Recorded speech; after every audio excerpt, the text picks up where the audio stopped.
Ah.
Totohanan at makikita mismo ang mga records na yan. So ano dito, yung mga naninira sa kanila, dalhin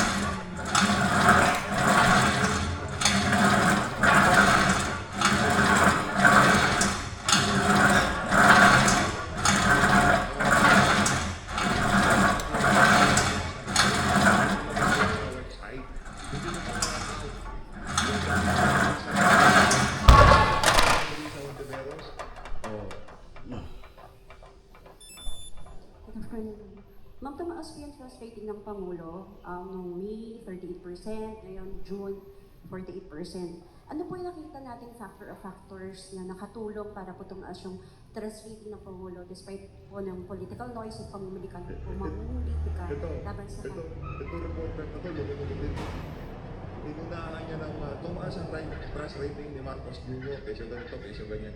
Kumbaga, inunahan niya ng pampalubag loob, mamaya kakabyong siya, pakinggan niyo. sa administrasyon po. Oo nga no, kahit na sobrang panggigiba sa kanya ng mga obstructionist na ito na walang magawa kundi manira na manira at hindi makita magagandang trabaho ng Pangulo. Ano? Anong magagandang trabaho ng Pangulo? Anong korupsyon na nangyayari sa pamahalaan? Anak ng tokwa, flood control na hindi makagilap, walang humpay na ayuda. Saan yung mga magagandang ginawa ni Marcos Jr.? 20 pesos na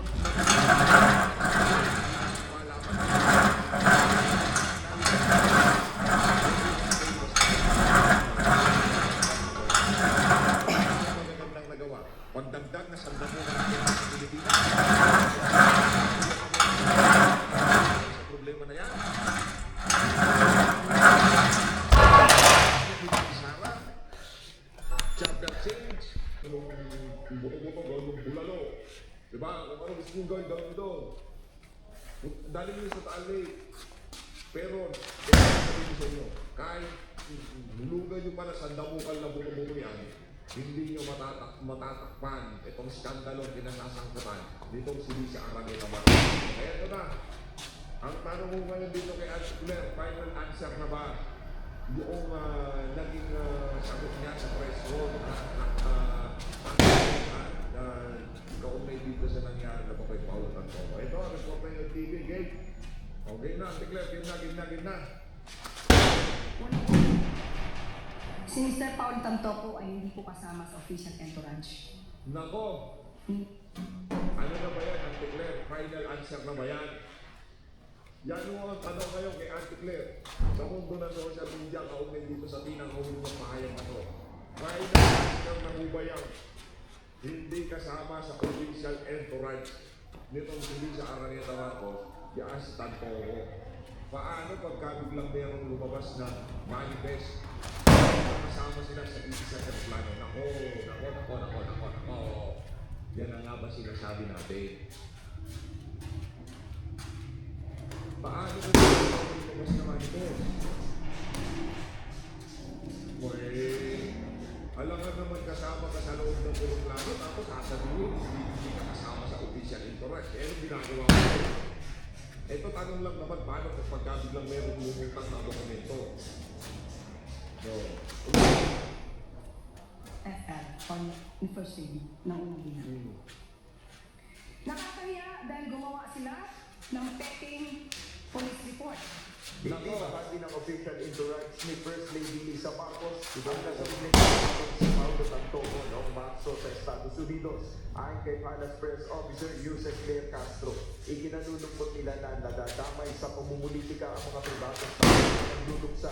Paliwanag ni Yusef Castro, sadyang pineke ang isang bahagi ng sinasabing police report na Alam nyo, yung peke, yung sinabi itong si Claire Castro na peke, yung nakalagay dun sa police report o dinagdagan yung police report.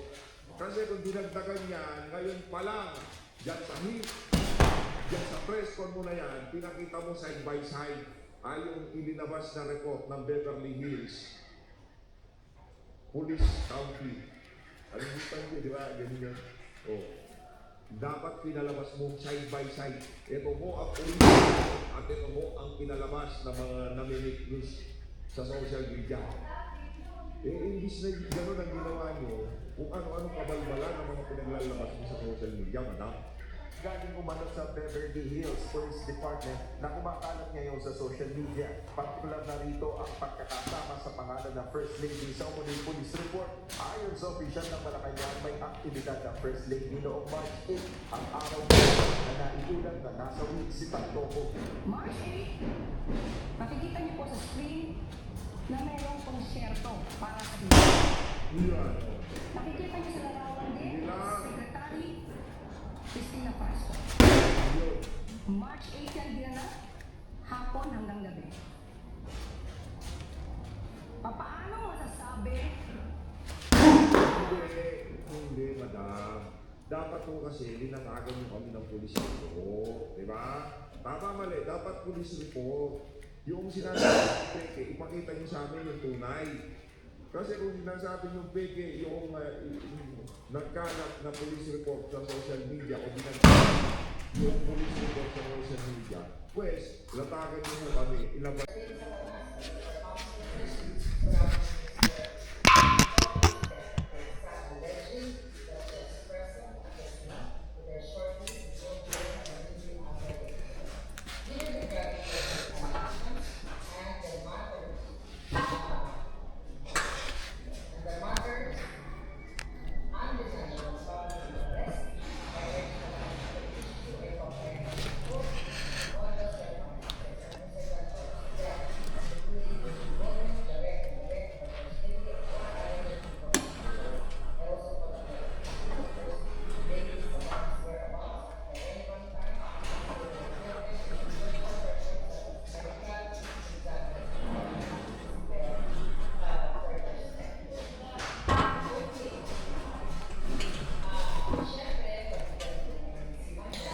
sarili. Hindi sila nagiging journalist kung hindi nagiging propagandista ng kanilang mga sinusulong na interest.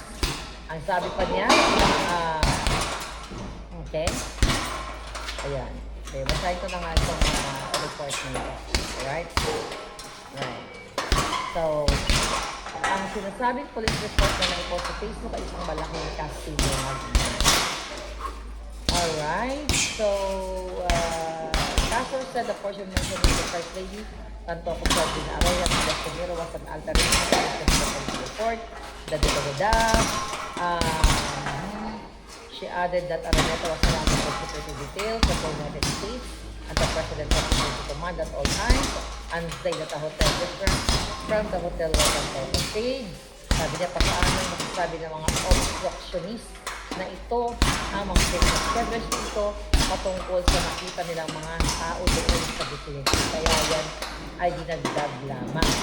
Ganun daw, dinagdag lamang. I don't know kung anong police report kasi na sinasabi niya. Pero definitely ang police report na sinasabi ni Dean ay hindi yun ang police report na tinutukoy niya. Ang sabi pa ng Malacanang, ng mga bangag ni Clarissa, ito ay gawain ng mga upang masira ang unang ilang sa pananalisa, ang Pangulo at ang administrasyon nito para sa pang-personal na interest.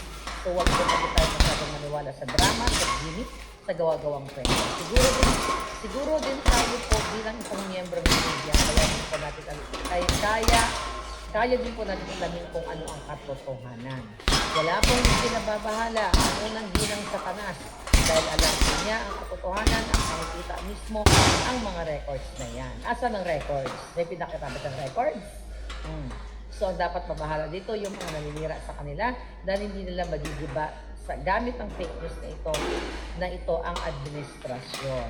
Mukhang napapanahon ko, pero pag-aralan, ano sabi niya?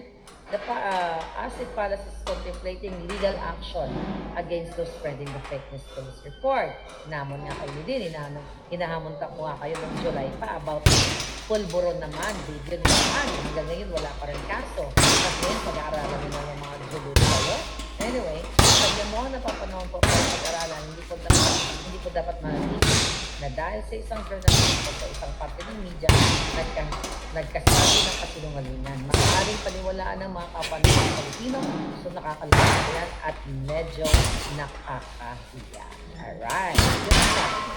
Ngayon mga kababayan, nasa kayo. So kayo makita, yun yung mga comment. Okay? Nasaan? Okay, tignan natin ang mga palong. Alright. Okay. So, mga kababayan, unang-unang punto natin dito, bakit pa tayo maniniwala sa gobyernong ito? Unang-unang sinungaling. Kailan ba aamin yan? Tandaan nyo, mga kababayan, hindi niya in-address, hindi nila in-address.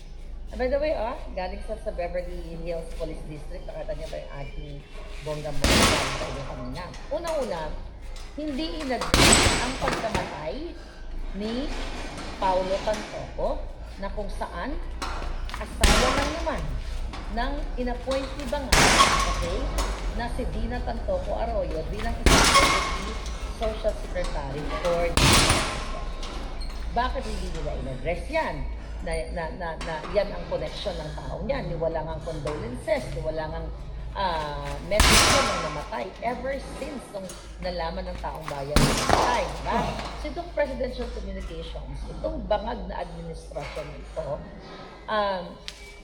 failed to address na ang pagkamatay ng Toko ay hindi po fake news. Ganito magdepensa ang mga bangag.